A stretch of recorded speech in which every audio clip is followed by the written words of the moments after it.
as we start our fellowship tonight, let's call Ate Grace Arnan for our opening prayer. Yun, magandang gabi po sa inyong lahat.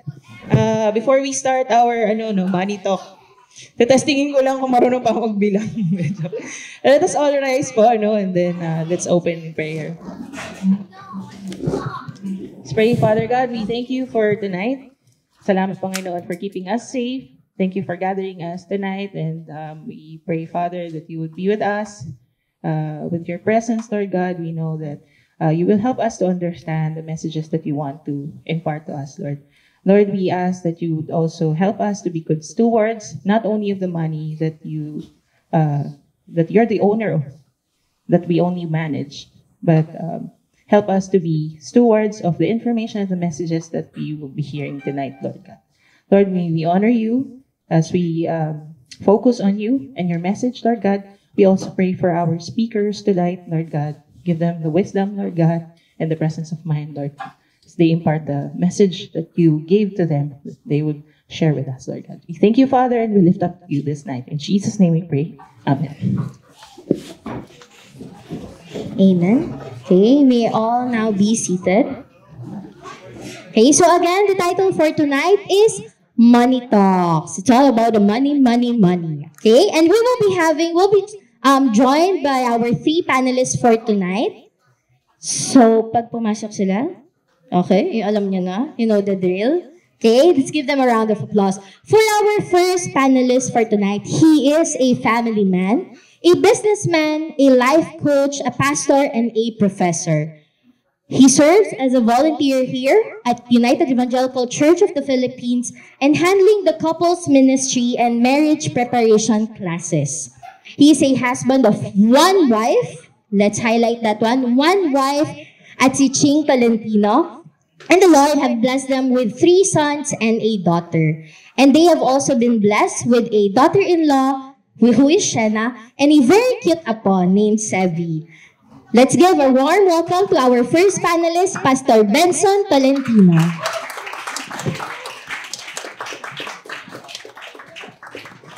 And joining him tonight is one of our elders here in UECP. He is currently serving as Assistant Treasurer in the Board of Trustees of Hope Christian High School. By profession, he is a wealth manager in Security Bank Corporation. Married to Ate Christy with one daughter, Shana. Let's give a round of applause for our second panelist, Aya Patrick Tan.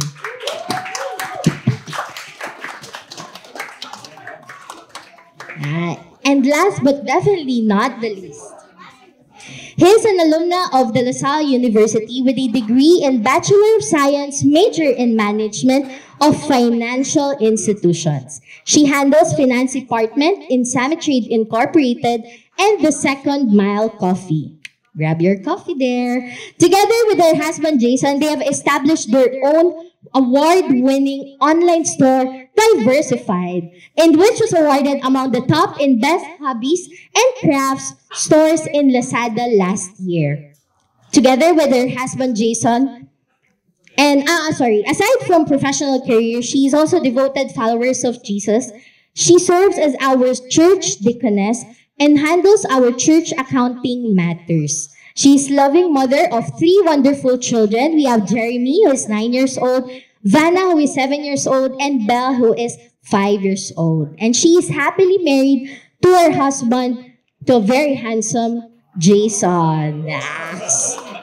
For 12 years. Yes, and she acknowledges that everything she has today is a blessing from God. Last but not the least, our third panelist for tonight, Deaconess Arlene Abigail Angtan.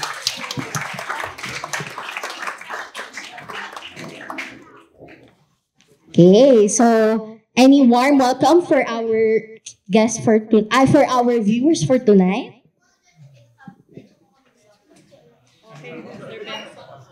Sige. So, good evening to everyone. No? Kanina nga, nung nandito ako, napansin ko mas marami yata yung mga women kaysa sa mga men. No?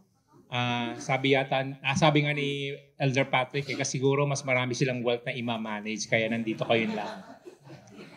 But thank you, no? Thank you for coming and joining, and I hope, no, na tonight, no, you'll be learning a lot on the things that will be shared, no, by everyone here.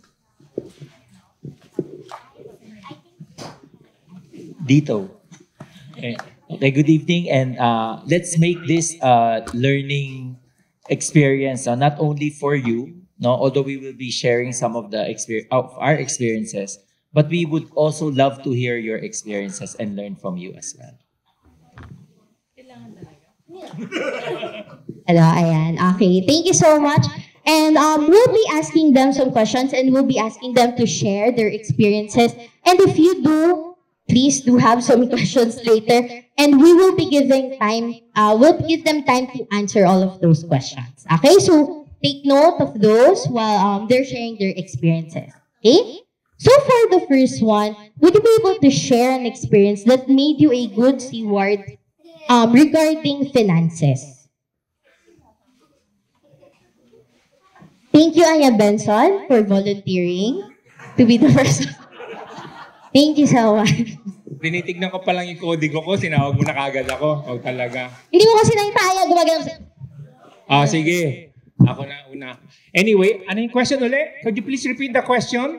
Would you share an experience that made you a good steward regarding finances? Ang gusto ko, world peace. Pang Miss Universe ba yung question? Hindi ba? Next year. Hindi pa. Sige. Hindi, just kidding. But anyway, experience. No? When you talk of experiencing being a good steward, no? Pag pinag-usapan good steward, no? What comes to your mind? Okay? What comes to your mind? Of course, no? Sabi ng aking better half, pera kagad, no? Ayan. But anyway, when you talk of being a good steward, it's like being able to what? To take care, no? Take care of what you have. Being a good manager, being a good administrator, no? And usually pag pinag-uusapan ng yung ganon, parang napaka-general siya, no? Very very malawak. But I'm so happy, no, na yung discipler ko, no, when we talk about being a good steward, he defined it in a way na na-apply ko siya kaagad, no? Sabi niya, what is stewardship, no? Stewardship is adding value to what God has given you. Yun lang, no? You add value to what God has given you. So ano yung binigay sa ni God? Okay, so if God gave me a wife, how do I add value? If I'm married, how do I add value to our marriage? If God gives me children, how do I add value dun sa mga anak ko? No? So, and of course, in relation to our topic this evening, money, how do I add value dun sa resources na pinagkakalob sa akin ni God? No? So, in relation to that, no, when you talk of personal experience, there are many experiences that I can share. But I think siguro one thing that mas madaling i-share yung pagmali ba? Di ba pag sinabing mali, mas maala natin kaysa yung tama eh. No? And so, I think, for all of us, you have seen so many people probably where God has blessed them with finances, resources, and wealth. And somehow, because of what? Because they did not manage it well, they did not see na, itong resources to, mawawala kagad. So what happened to them? Eventually, no, naubos kagad yung things that God has entrusted to them na wala kagad. No? So, in my experience, no, I have seen many of my relatives as well yun yung nangyari. That when God entrusted, whether a lot of money, a lot of responsibility, or whatever business na pinagkaloob sa kanila, pero they did not add value to that. No? So what do I mean when they did not add value or hindi nila inad ng value? Lagi nilang iniisip yung ano yung para sa akin. No? To the point na if you look at the Bible, di ba, there was this parable na sinabi ni Jesus, no, that there was this man, wala siyang ginawa na, nung nagkaroon siya ng bumper harvest of crops. And then what did he do? Inisip na niya kagad, ay, ano nang gagawin ko? Now, I will just eat, drink, and be merry. Pero, ano sinabi ni God sa kanya? Ay, this very night, no, mawawala ka na. No? And sayang, hindi niya na-add ng value to what God has entrusted to him or to you. And so, when you talk of experiences, no, experiences varies. But all of us, may binigay si God sa atin na resources. Yung wealth na yan, whether konti o malaki, in-entrust niya sa iyo. At the end of the day, the question is this, paano mo na-add ng value? No, how did you add value to what God has entrusted to you? Remember, hindi lahat pag nilagay mo sa bangko, good steward ka na. Di ba? Hindi rin lahat kung lagi kang matipid, wala kang ginagastos, good steward ka na. Kasi what God entrusted to you is for what? Anong purpose niya? Di ba pinagkaloob niya sa iyo para you can be a blessing to other people. So how can you bless other? No? And so it may be, no, for me, how do I, in my experiences, my wife and I would help, no? Especially mga missionaries, mga pastors, no? And you know, especially sa UECP, no? Ang dami natin mga unsung hero. No? Sino yung mga unsung hero natin dito sa church? Yung mga staff natin dito. No? Mga staff natin, mga drivers natin, yan yung mga unsung hero. But you know, I would use our resources to add value, to let them know na, you are valued by our church. You are remembered by our church. No? Ayan. So this is my experience. No? At sabi ng wife ko. So let me pass it to to Arlene. Okay, to add lang to what Pastor Benson said, I would like to share my experience, okay, on what made me be a good steward. So first is when I realized that the money that I have is not mine, but it is the Lord. So I am accountable to Him. So first yon, kasi if we think in ourselves na, itong perang to sa akin. So kahit saan-saan lang, okay na di ba? Pero for example, binigyan ka ng mama mo ng pera, and then you need to liquidate everything, di ba, sa kanya. Siyempre, kailangan mo ilista, kasi accountable ka saan napunta to? Saan napunta yon? So it's the same din sa atin. Kung ano yung meron tayo ngayon, we need to acknowledge that it is not ours. So, specific experience lang, that taught me to be a good steward happened during my childhood. So I'm from Laguna, and like a typical Chinese family with tiamlay, ko tiam every day, all day for more than 8 hours. Okay? So actually, nung bata ako, ang sabi ng papa sa amin is hindi daw kami student. Working student daw kami. So, as early as siguro like Jeremy's age, we are required to kotiam for 2 hours pag-uwi from school. Kasi nga, working student daw kami. Pero, yung impact nun sa akin right now, parang maganda. Kasi we see the value of hard work. Parang we can see na parang yung what we have is hard-earned. Parang hindi siya, parang, nakahiga lang ako dito sa kwarto, tapos ayan na yung food, ayan na yung lahat, everything is provided. And also, my parents consistently emphasized the principle in Matthew 25:14-30, the parable of the talents. It underscores the importance of using the resources God has given us wisely and faithfully. And as my dad always tells us, kailangan when we go to heaven daw someday, our master, Jesus, will tell us, "Well done, my good and faithful servant." So what have we done to the things, to the material blessings that God has given to us? So makaka-receive ba tayo ng well done, my good and faithful servant? Or kung saan-saan lang natin ginastos? And another is, since we are from Laguna, yung education doon, especially the Chinese, the standard is not very high. So when we are in high 2, our parents decided to transfer us all here in Manila. I'm high 2 that time, and I'm the eldest. Among mga 7 kami with our cousins. So we live in Benavides Garden, and we studied at Hope Christian High School. So I was tasked, syempre we are just with 2 ates at home, and I was tasked to overlook all the finances at home. So every week, my mom will give me a budget of, for example, 1,000, pambili ng lahat ng palengke or whatsoever, groceries. So I need to account everything. So doon ako nag-start maging siguro detailed in. Kasi at the end of the day, yung mama ko na accountant na very strict. Kailangan, pakwentahin niya yun lahat. So kailangan 0-0 tayo sa dulo. Hindi pwedeng may kulang na piso. So, yun.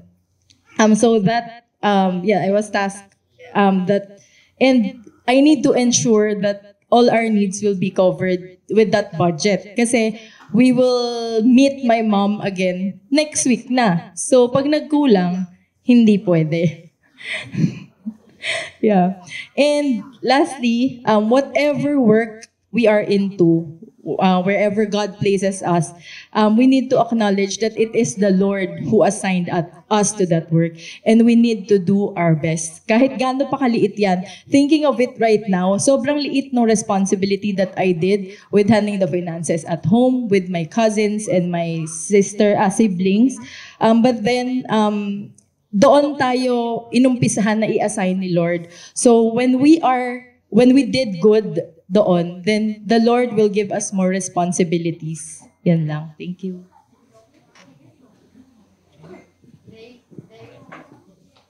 Hello? Very specific. Tuesday uwian, cotton candy, add milk.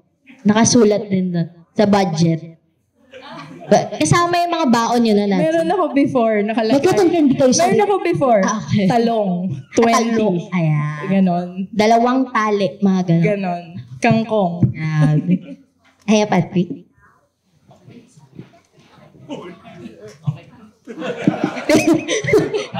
Okay. Approve, do you agree? Do you agree? Okay.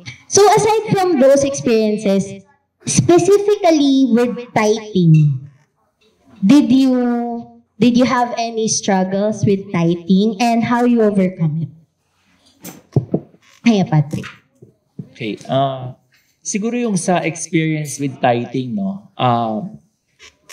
When I was a new Christian, before I became a Christian, I was a Catholic, no? So, sa Catholic Church, pinagpapasa rin sila ng basket, di ba? So, dati pag nagpasa ng basket, kung anong barya meron ka, yun yung ihuhulog mo. Okay? And then when I became a Christian, sabi ko, dito na ako sa UECP mag-church. No? I became a Christian through a Bible study in YGC. So, because it's near, so dito na ako nag-church. No? And then, yung mga kasama ko sa Bible study kasi dito rin nag-church. So, first time sa Catholic Church, 5 piso. Yun na, no? And then, first time ko nakarinig ng sermon dito, it's really something new. Kasi yung Mass, di ba, very routinary eh. So dito, pag ang sermon talaga, it affects your life. So na-touch ako dun sa sermon. So, I forgot kung 20 ba yung nilagay ko o 100. Basta I know it's more than 5 peso. No? Kasi parang ang feeling ko, may na-receive ako. So I have to give back. But anyway, feeling ko malaki na yon, no? Na-convict ako sa tithing. Actually, it's more of gaya-gaya. Kasi one of my dun sa Christian circle na kasama ko, na nagta-tithing siya. Okay, so dun ako nag-start mag-isip, no, na bakit kailangan mag-tithing. And syempre kung coming from 5 peso to 100 peso, malaki yung jump, di ba? Malaki yung jump. Pero again, coming from that, if you receive something, you give back. No, you give back. So, after that incident lang na di ba sabi ko nga gaya-gaya. After hearing that testimony lang from my friend na nagta-tithe siya, parang na-realize ko na what I'm receiving from the Lord is much more than the 10% that I have to give him. So hindi siya ganun ka naging struggle because I focus more on what I'm receiving rather than what I'm giving. Ate Arlene, I have Benson. Okay, sa tithing, struggles in tithing and how I overcome it. Thankfully, I did not had any problems with tithing because our parents, it's also a blessing that we came from a Christian family. So our parents from the very beginning trained us and explained to us yung importance of tithing. So number one, you should start early from childhood. For example, before, my parents gives me like 20 pesos per day of baon. So they explained na, 10% of that. Siyempre, pag bata tayo, hindi pa tayo, ano yung 10% of ganon? So 2 pesos. 2 pesos you need to give to the Lord. Yeah, so parang with that, little by little, parang una hindi mo siya iintindihan. Pero pag nasanay ka, 'di ba? Parang kunwari 50 na, tumaas na yung baon natin, 5 pesos na ngayon. So if you start small, habang lumalaki siya, you will not have a hard time. Also, I would like to repeat again na if we acknowledge that everything we have is not ours, it is the Lord, then first thing, hindi ka mahihirapan dapat mag-tithe. Diba?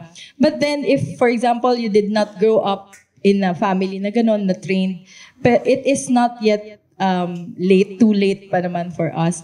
We need to acknowledge that everything that we have is a blessing from the Lord. So, whatever we can give to Him, we give. So, we can start from the 10% na usual na tithe na sinasabi sa atin. And everything we have also belongs to Him. In Deuteronomy, share ko, chapter 14, verse 22, it says, "Be sure to set aside 1/10 of all that your fields produce each year." In Proverbs 3:9-10, "Honor the Lord with your wealth, with the first fruits of all your crops. Then your barns will be filled with overflowing, and your vats will brim over with new wine." But when we tithe also, we need to approach tithing with the right heart. Tithing should be seen as an act of obedience to God's command rather than a means to achieve personal gain. For example, we tithe para i-bless tayo ni Lord. Parang meron kang nasa isip na, pag nag-tithe ako, sabi nila, ita-times 3 daw ni Lord. Tingnan ko nga. Diba? It should not be that way. We need to tithe because of our love for the Lord. And also, number one talaga, we need to acknowledge that He owns everything. It is not ours. Diba? Actually, we are the recipient of His blessing. Yung pinagkakatiwala niya sa atin as steward of the resources that we have, hindi talaga sa atin. So, nakikinabang nga tayo dun sa mga binibigay niya sa atin. So, ano ba yung ibalik lang natin sa Kanya? Yun. Yan. Buti si Arlene, yung parents niya naturuan siya ng at a young age paano magbigay. Ako I grew up in an environment na kasi yung parents ko hindi sila Christian. So wala akong kaalam-alam sa tithing. And the first time I hear about tithing in another church, lagi sabi, ilang percent? 10%. So dati nung sweldo ko 4,000, mabilis yung gigay ng 10% Ano 10% ng 4,000? Uy, okay lang, 400, di ba? 40,000. 4,000, okay lang, no? Pag 400,000 na, medyo Yeah? Eh, pag 4 million na yung sweldo mo sa annual, magkano pala binibigay mo na? Nako, di lalong mawawala na yung tinta ng susulatin mo. Di ba? And that's my struggle as well. No? Dati, nung nagkatrabaho talaga ako, nung panahon namin, 4,000, malaki na yun. So it was 400, ang bilis magbigay. Pero nowadays, no, when you have a salary of, for example, 100,000, no? Alam ko kay Patrick, di ba, Patrick? Ba? No? O kaya nagkaroon kayo ng profit sharing, no? Kasi nga seller of the year. Di ba? 4 million. Maglalagay ka ng 400,000, ang bigat nun. Di ba? And that would what? That would darating ka na dun sa point na yung sinasabi sa 2 Corinthians, di ba? That what? God loves what?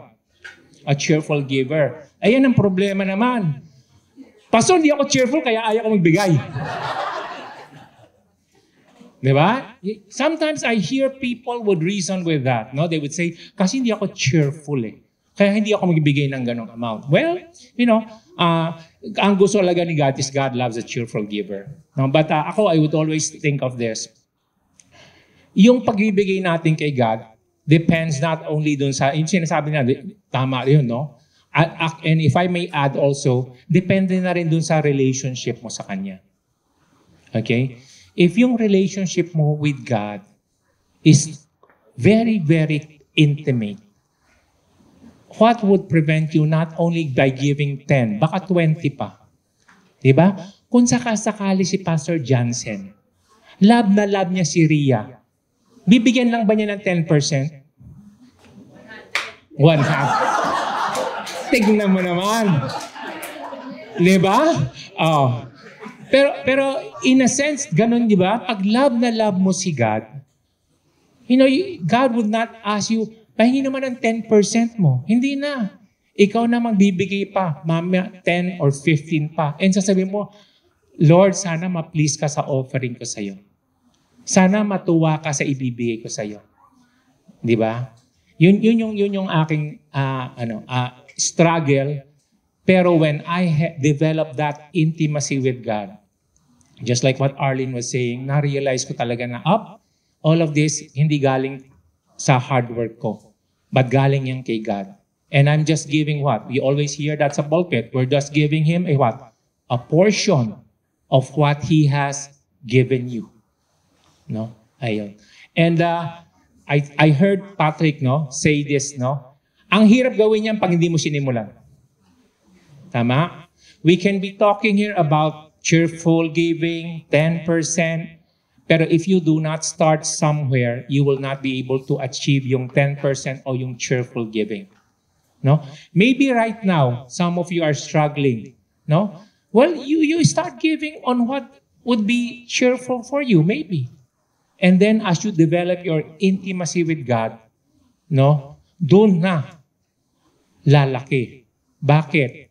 Remember in Matthew, ano sabi ni Jesus Christ? For where your heart is, there your treasure is. Kahit nabaligtarin natin yun. Where your treasure is, there your heart will be also. Yeah. Thank you so much. And with that, so aside from tithing, of course, we all know that aside from tithes, we have a lot of things to budget, okay? Or a lot of things to allot with our money with. So can you share on how do you divide your income? Lahat na to, kasama yung award ng Business of the Year, mga ganyan. So how do you divide it? And how do you divide it? Is it monthly or every time may dadating, tsaka nyo i-divide agad? How I wish may financial reward yun, pero wala.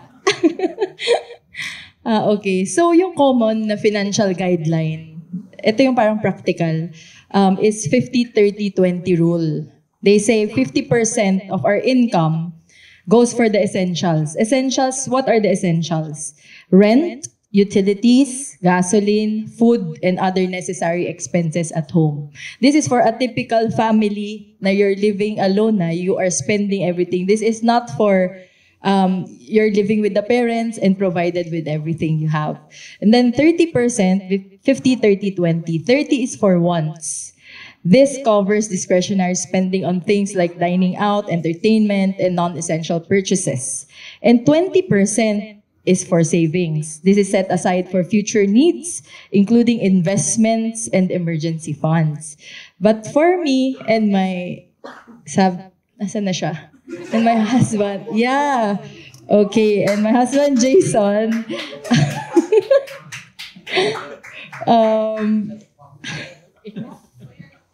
okay, ito yung percentage namin sa income. Hindi naman siya straight na 0-0 So more or less, 10% tithes, 10% for supporting others, 30% for essentials. This covers food, housing expenses, and basic necessities. For those living with parents, this percentage, essentials, might be lower, allowing for more percentage of income to be allocated to your savings or for supporting others. Yan. And then next is 30% savings. For this portion, we divide this into short-term and long-term investments. For short-term needs, for example, there's upcoming expenses. Nagbayar na tuition fee. So, meron kang 3 anak, so you need to allocate how much is the tuition fee per child. So, if you want discounted, so you need to pay whole year tuition fee, right, Ate Marilyn? Yun. So, you need to allocate it and just put it in savings or short-term investment that you can withdraw so you can pay. And then, for long-term goals such as retirement or major purchases, in 5 years or more, we invest it in assets like bonds. Mamaya, i-discuss ni Ayapat yun. Bonds. Or if you are a risk taker, you can invest it in stocks, right? Stocks. High risk, high return. Yun. The choice between high risk, high return investments or more stable options depends on your risk tolerance. So, I suggest that for example, you will invest in stocks. These are the money that you are willing na mawala, ma-zero, malugi. For example, you only have 100,000 left. Tapos ininvest mo siya lahat sa stocks. Huwag mong gagawin yun. Kasi parang pwede siyang mawala pag bumaba yung stock. So, if you're risk-averse individuals, you might prefer bonds or savings account, while those comfortable with high risk might choose stocks or other volatile investments. And then we save 20% for wants. This is the discretionary spending on things like entertainment, hobbies, and other non-essentials. Mamaya. Okay. But, okay, always remember, this is just parang a guide for you. Every percent that you save sa wants mo, you can convert it to your savings. Every percent that you can save from your wants, you can give more to the Lord, to the ministry at church, right? Or to support others, to help others. So, hindi porket, kunyari, meron kang 10,000. Uy, 2,000 pesos, wants ko na to. Gastusin ko na to lahat. Hindi naman ganon. Sometimes also in, not really, for example, this month, yung wants wala. Kasi why? Nag-iipon tayo for we want to go to Boracay. So, we ipon more for next month. And then, another verse that I want to share, Deuteronomy chapter 8, verse 17 to 18. You may say to yourself, my power and my strength of my hands have produced this wealth for me. But remember the Lord your God, for it is He who gives you the ability to produce wealth. So again, everything that we have earned, every income that we have every month, everything comes from the Lord. Siya yung nagbigay sa atin ng katalinuhan sa lahat ng ginagawa natin sa office or at home or sa work. So, everything comes from Him. Yan lang. Aya Patrick? Okay. With regards to yung percentage, no, I think it would really vary depending on your household. Na-mention din ni Arlene kanina, di ba? If you're single, if you're living with your parents, syempre, iba-iba yung percentage. So, there are some expenses na medyo, alam mo, like kunwari, rent, di ba? How much would be the minimum rent now? So, if you're renting, for example, 10,000, and for someone who's earning 40, that's 25% already going to their rent. If you're earning 100, that's 10% going to your rent only, di ba? Pero that's medyo the basic na expense for rent. So anyway, in terms of percentages, it would vary based on your earning capacity. But what is important would be, number one, not to forget to set aside a portion for savings. No, it's saving for the rainy days, saving for your future. So that's very important. No, set aside for your savings. And again, yung wants, no, na-mention din ni Arlene, yung wants minsan mabilis. I mean, minsan nakita mo yung katabi mo, meron siya niyan. Parang sana meron din ako niyan, di ba? Gusto ko rin yan. No? Those are the temptations that we need to avoid. No? So set aside something. Set aside for your savings. And number two, live within your means. No? Live within your means. If you can afford it, why not? Pero if kailangan mo mangutang for you to buy it, then don't. No? May credit card naman eh. Hey, but do you know how much interest you're paying whenever you charge something for installment or if you defer the payment? No? The interest that you're paying is so much more than the interest you'll earn if you save your money kahit na sa investment. No? So, percentage-wise, set aside for the savings and then live within your means. Yun yung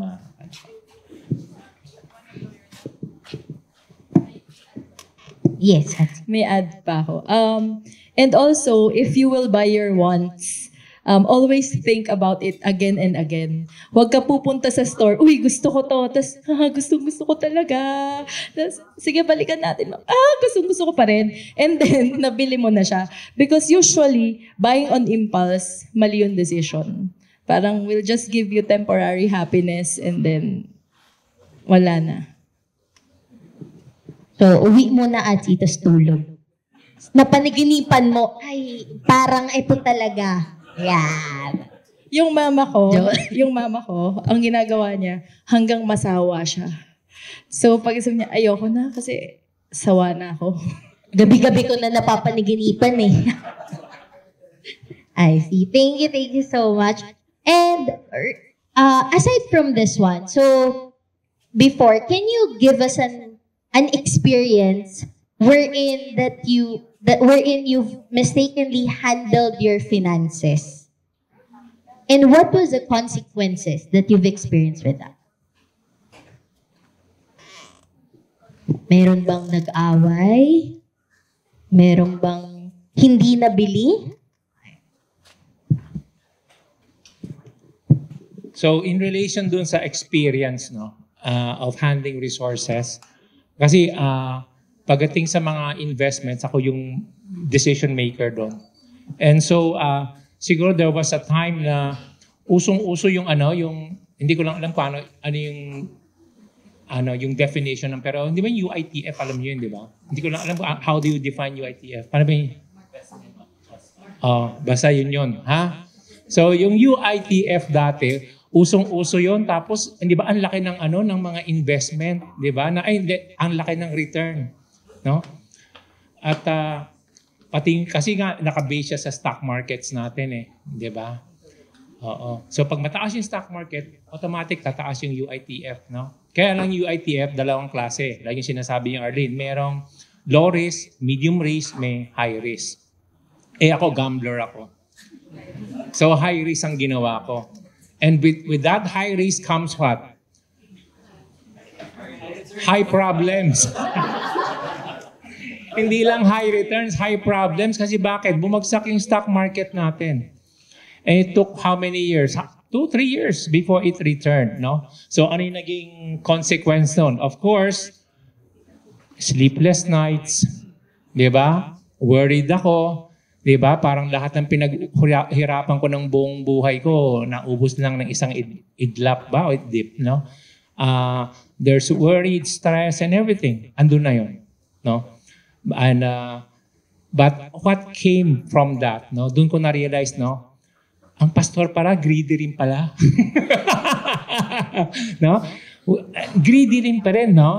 There's greed in our hearts, no? We're not exempted from that. So, andun yung greediness.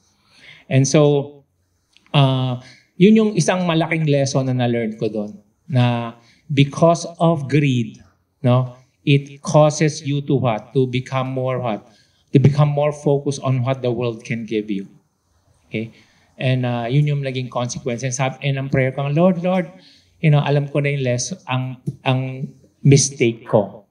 Whether this will return or not, you know, I will accept yung consequence na yan. Pero God was gracious. 3 years after, no, bumalik yung stock market natin. After a few months, no, benta na, ayaw ko na. So ano yung isa pang lesson na na-learn ko? Well, maybe because of age, no? Ang akin, ang motto ko ito na, slow but sure. Yun na ako. So, well, hindi na ako dun sa high risk, dun na ako sa slow but sure. Yun na ako. Okay? Agree at Ching? Slowly but surely. So parang pag pumupunta ka pala sa slowly but surely, ibig sabihin yung age mo, uma-advance na din. Kaya pala ako, okay, ako na yung kasunod, di ba? Share ko na yung experience ko. Nandun pa ako sa high risk, high problem. Okay. Nice. Okay. So, naisip ko yung shinare ni Pastor Benson. Actually, ako, meron din akong ganun. So, high risk, high problem. Na hanggang ngayon, hindi pa siya nakakabawi. So, what happened naman with that? Actually, it's an insurance na may investment. But it's invested in stocks. So, stocks is a very high-risk investment, right? So, nangyari, inopen yun siguro mga 2017. And then, nag-COVID.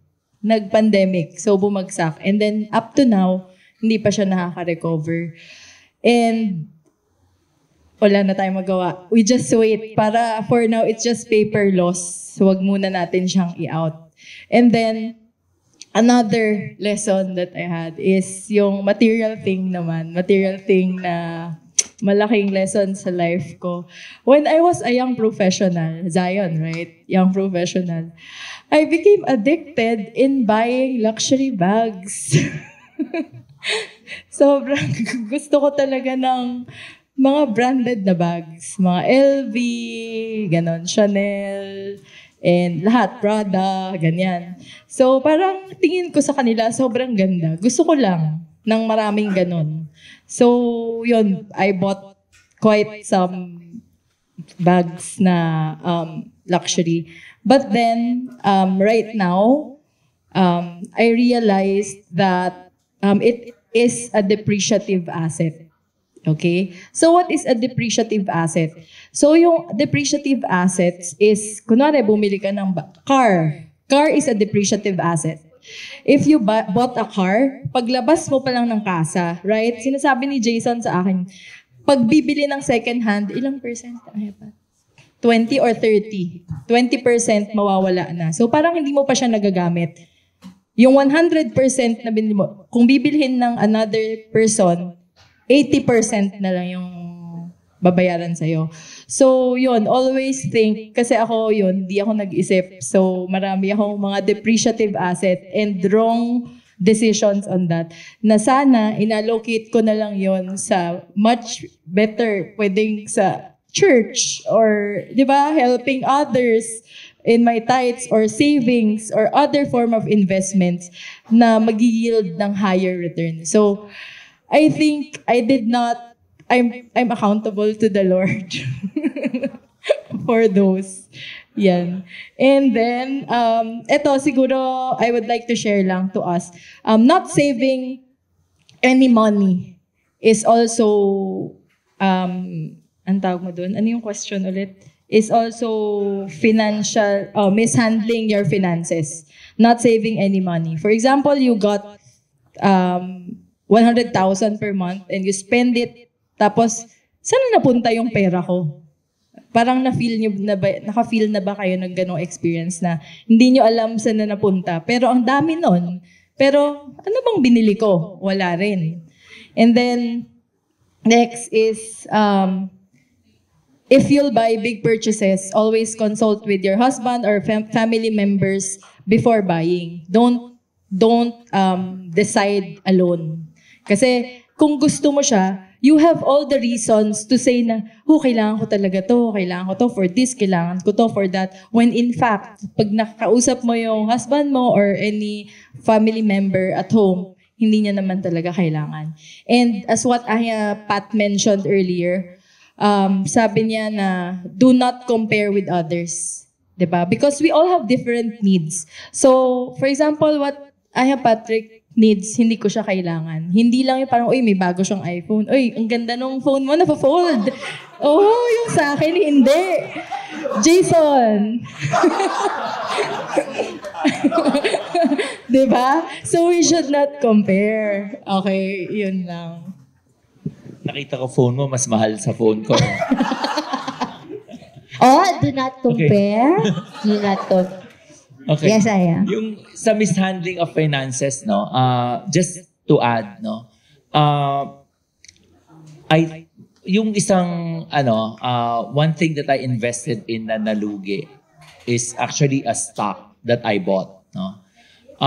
Technically, stocks per se are not risky naman eh. Pero there are like blue chip stocks, mga very stable companies like SM, Ayala, no? And there are speculative stocks, mga mining, mga ganon. So, I invested in a stock kasi sabi lang ng friend ko, maganda to, bili ka. No? In fact, may nadamay pa nga ako eh. Sinabihan ko rin siya, maganda to, bili ka. So, anyway, so, and then eventually, bumaba yung stocks, so, lugi. So, anyway, siguro ang moral lesson din doon is don't invest in something that you're not familiar with. No? When you invest, make sure that you know what you're getting into. Okay? Stocks, no? Some people are making money in stocks, pero talagang inaaral nila, no? They know when to go in, they know when to go out. Pero even those who are, they would say na, the whole day I'm looking at the stock market, but even they lose money kasi ang stocks pag bumaba, ang bilis din eh, di ba? So even those who claim to be seasoned in the stock market, sometimes they lose money as well, di ba? So, one rule in investment, in handling your finances, is don't invest in something that you're not familiar with. No? So, yun. Na-mention na rin kanina, there are a lot of investments naman na, there are some that are low risk. Now, yung UITF, actually, so ang lang dyan, it's a pooled fund. So, and then there are some investors, we invest in that fund, and then the traders, they would invest that, no? And then whatever yung kinita ng fund na yon, hati-hati tayo. And then if nalugi yung fund, hati-hati rin tayo sa lugi, no? So, but these are invested in, like, some are just invested in money market. So those are basically safe, no? Pero lower ang return. Yan yung slowly but surely. Now, some are invested in stocks. Ito yung high risk, high return. No? So, you can study kung anong funds yung pinaglalagyan before you invest. No? And usually all these funds naman and all these investments, if you check the bank's website, naka-disclose naman doon kung saan sila ini-invest, kung ano yung risk appetite that are needed for the investors, no, to invest in these types of product. Naka-disclose yun doon. So, we have to read through them then. Thank you. And with that, Patrick, so aside from, you encourage us to also study if we want to, and as a professional, if we want to invest. But regarding to that also, can you also give us a tip of how would you be able to encourage everyone here to give more to God? Give more or share more? So ako, principal, sila magbibigay ng example. Ha? Yun ang usapan namin. So first, tithing is all about the heart. No? Tithing is all about the heart. And like I said earlier, sabi nga sa Matthew, di ba? For where your treasure is, there your heart will be also. And last but not the least, dun sa Deuteronomy 14 verse 23. Okay, Deuteronomy 14 verse 23. And I'll be reading dun sa Living Bible version. No? Ang sabi niya, the purpose of tithing is to teach you always to put God first in your life. No? The purpose of tithing is to teach you always to put God first in your life. Deuteronomy 14:23, no? Sa TLB or Living Bible version. So yan, tapos na ako sa principal. Si Arlene and si Patrick magbibigay ng mga practical tips sa inyo. Parang wala akong practical tip dito. Siguro ito lang yung masasabi ko for this, how I can encourage them to give more to God. So let us all remember that as we contribute to the Lord's work through giving, it's important to remember that giving financially is important in expanding God's kingdom.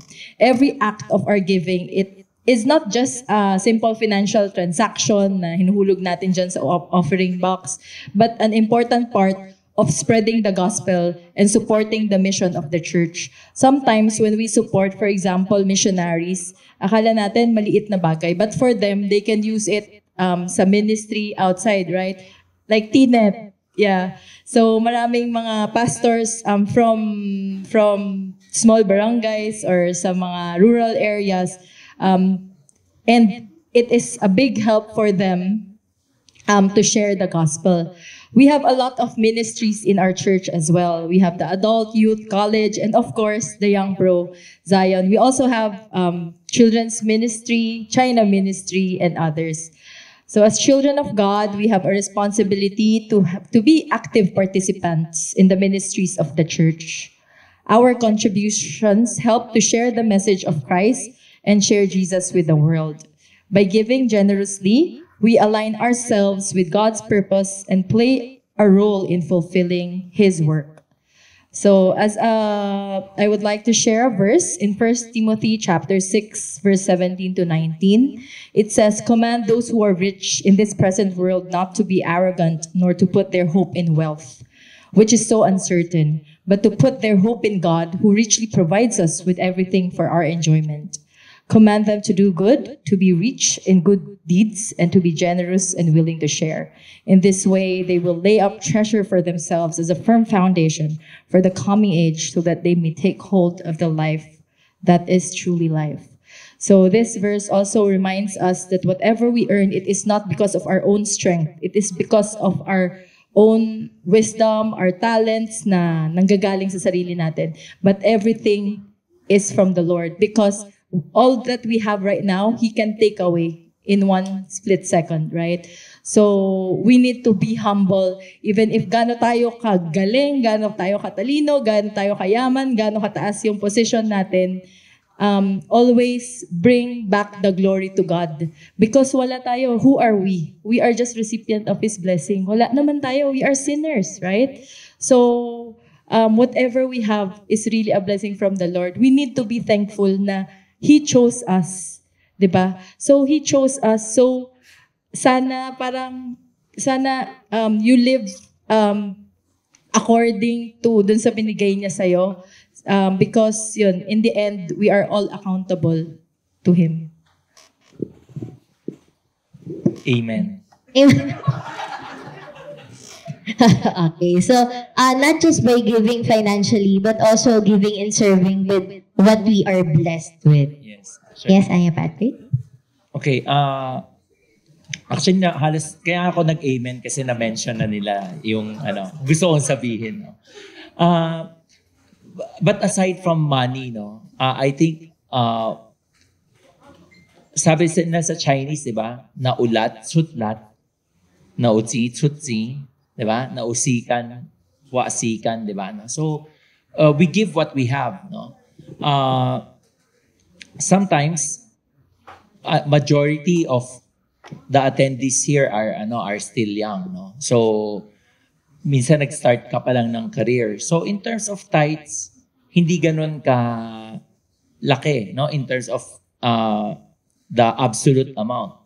Pero, you have energy, di ba? You have time, ganon, that you can help in the ministries. No, that's one way to give to God as well.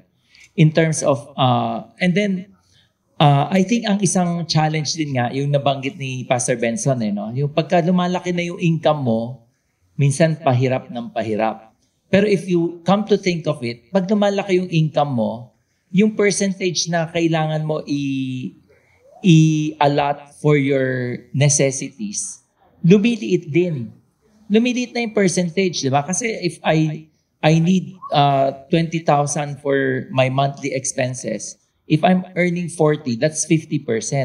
But if I'm earning 60 now, that's only 1/3, di ba? For so I should be able to give more, di ba?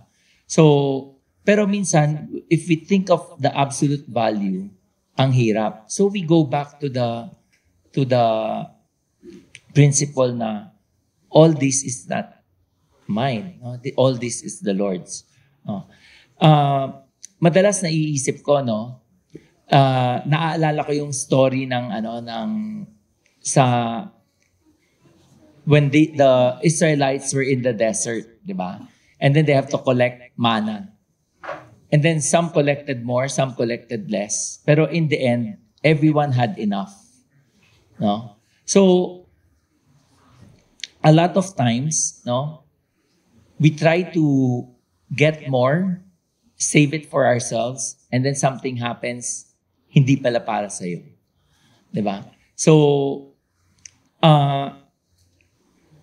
madalas nangyayari sa akin yan, no? Iipunin ko kasi gusto ko, and then something would come up, mawawala din sa akin. Pero, a lot of times din, pag binibigay ko kay God, bumabalik. Okay? But I'm not saying na we give kasi gusto natin bumalik. Ha? That is a wrong attitude. Pero that is based on my experience. No? That is based on my experience. There's a lot of needs in the church na pwede nating, that we can take part of. No? Aside from the funds that we need, yung energy din natin and time, no, we can give to God. Pahabol na lang So just remember siguro to din, it's not just going to church to worship, but giving is also worship. No, yung pagbibigay natin kay God, worship natin sa Kanya yun eh. No, and I don't know about you, but dati may isang pastor nagturo sa akin. Sabi niya, Benson, pag nagbibigay ka ba, nagka-pray ka muna. No? When I prepare whatever, no, whether it's cash or check, no, when I prepare this, no, do I pray, Lord, thank you for giving me the opportunity to be able to give to you. Sana ma-honor ka dito sa ibibigay ko sa iyo. Are you that kind of person, or are you that kind of person na pagpasok sa church, kakapa dito? Tapos, medyo makapal yata nakapa ko babawasan mo ng konti para ilang piraso na lang makukuha mo. Tapos lalagyan mo sa envelope. Diba? That's not worship. Diba? That's just a feeling of ano yung gusto mo lang ibigay kay God. But if you really want to start, no, a tip that I can give you is maybe tomorrow. No? Tomorrow is Saturday, right? So tomorrow, ihanda mo na yung gusto mong ibigay kay God. And then you pray, Lord, thank you. I have this opportunity to give back to you what you have provided for me. May you be honored. So when you come on a Sunday, when you give it, you'll be giving with what? With a cheerful heart. Kasi alam mo, thank you for giving me this and I'm just giving back a portion of what you have entrusted to me. Okay? May naalala kong story about yung pinikwento ni Pastor Benson. No? Pre-pandemic, di ba, we are collecting yung offering. And then, I was still a deacon then. And then every week, may mga assigned deacons to collect. And then whenever we count, I was assigned every first Sunday.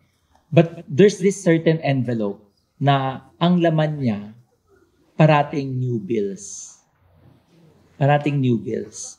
And we are really encouraged, no? Why? Kasi alam mong pinaghandaan nitong remember before we have the envelope numbers, ewan ko kung sino nakakaalala nun, no? May envelope numbers tayo assigned. So this particular envelope number would always give new bills sa offering niya. I don't know if she gives every week or every first Sunday kasi every first Sunday lang ako assigned. But yung content ng envelope na yon, always new bills. So she really prepares for her tithes and offering. So not just preparing the offering, but also preparing your heart sa ibibigay natin. Okay, so now we'll be opening. Thank you so much. We give them a round of applause. Thank you so much to our panelists for tonight. And now we'll be opening the floor for questions. Okay, nahihiya pa. Ako muna. Okay, question. Can you decide na yung tithe nyo is not monetary? Like for example, not everyone probably would be earning fixed amount this every month or something. Or minsan, walang income for the month. Do you think it's okay na pwede bang bawi na lang ako sa service or bawi na lang ako, magluluto na lang ako sa bahay tapos magpapakain ako ng mga staff? Would that be okay? Do you think would that be okay or not?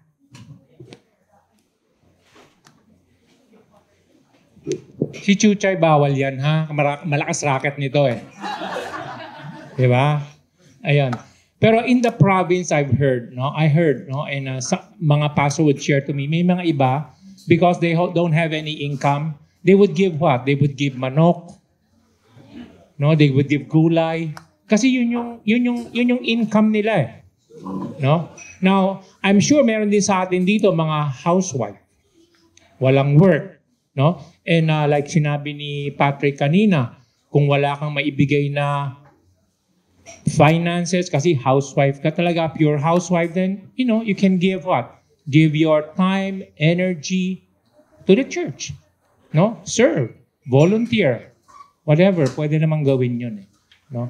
But again, whether it's in giving in kinds or giving in terms of peso or whatever signs na yan, no? Again, remember that's worship.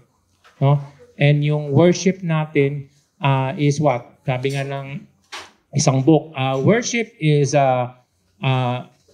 yung illustrates who God is, what He has done, and what He is about to do. That is worship. No, so sino ba si God sa atin? No? Ano bang ginawa niya? And ano pa yung gagawin pa niya para sa atin? No? And when you think of that, what you're giving actually is what? Is acting by faith. No? Teaching you that, yung sinabi ko kanina sa Deuteronomy, is teaching you to love Him. Diba? Kasi pag alam mong mahal ka ni God, alam mo rin na hindi ka niya habayaan. No? And that is how that works. No? Again, it's not about, God, magbigay ka muna bago ako magbigay. No? That's not living by faith. That's living by what? Di ba? Sabi sa Habakkuk what? No? we should live by faith, not by sight. No? And so when you give, we give because we trust God that God will provide pa rin. Di ba? Si Marian nga, sabi nga niya, wala na nga siyang maibigay, pero bigay pa rin siya ng bigay. Di ba? Natatouch ako sa kanya talaga. Di ba? Pag nagkukwento siya, nag-goosebumps nga ako. Thank you so much. Hello? Hello? Okay. Can you divide your tithes into different places? Give it to different places. Kasi someone who wants to follow me na dapat yung tithes mo sa church lang. And if you're giving anamang to as missionary, dapat iba yun. So,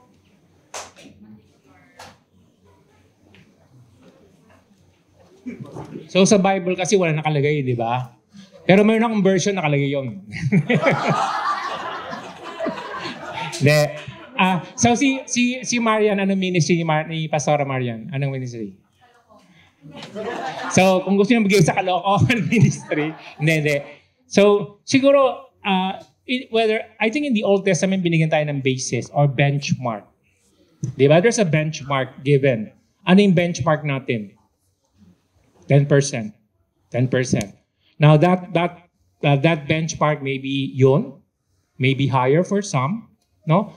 I know, no, na may iba they would use that as a benchmark. And then yung iba pang gusto niyang ibigay, probably ibibigay na niya doon sa particular ministry or missionary na gusto niyang i-support. Pero yung pinaka-benchmark natin probably, if I could say benchmark siya. But again, no, I would be going against sa sinabi ni Jesus, cheerful giving di ba? Pero kung gusto niyo magkaroon ng benchmark, kasi kailangan merong talaga amount. Di benchmark natin 10%. No? If that would be the basis, then yung mga ibang gusto niyang itulong, gusto niyang bigyan yung mga pastor dito, di ba? Bibigyan niyo ng pang Starbucks, di ba? Ayan, bibigyan niyo ng pang Starbucks. Then that is above dun sa tithes na ibibigay nyo or givings na ibibigay nyo. No? Of course, I do not, personal naman to, I do not parang recommend na kunyari, yung tithes ko ilalagay ko, this tithe is for ganon. Di ba? May iba, makikita natin, nakalagay sa envelope for missions. No? Now, of course, we need money for missions, pero tandaan natin, yung excess na lang. Pero yung base natin na 10%, kay God yun. Tithing is for God. Bahala na si God kung ano gusto niyang gamitin doon. No? But yung excess mo, okay, you want to give to missions, to whatever, that's up to you. Ayun. Pero dun sa pandagdag, so would you agree na dapat sa home church siya binibigay? Or, kunwari, today sa UEC Dumaguete ako, okay lang ba na sa ibang church ko siya ibigay? But still the 10%. Saan ka na-feed? Where do you get your feeding? So where you get your feeding, you plant yung ano mo doon, yung tithing doon. Anything else? Sister Arlene said a while ago, yung sa pag-divide ng expenses, na mention po niyo yung supporting others. So I wanted to ask, paano po, how do you exactly use that money to support others? Like, nibigay pa ba niyo sa missionary or like, how else do you support? Okay. For example, supporting others, not just missionaries, or for example, yung iba will study Bible school, something like that. Yes, seminarians. Tapos, others naman, people in need that we know. Not necessarily missionary sila. Basta alam namin na, for example, urban neighborhood ministry. Meron silang need. Nakita natin, binha sila nung isang araw, di ba? So, we help them. Pero, we need to gauge din. We need to see if they really need the money. Kasi, kailangan maging wise din tayo kasi we are accountable to the Lord, di ba, in the end. So, hindi pwede yung, sabi niya kailangan niya, bigay ka naman agad. Pero kung alam mo na kailangan na talaga niya, then you can give.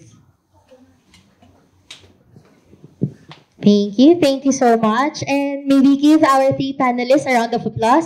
Pastor Benson, Anya Patrick, and si Arlene.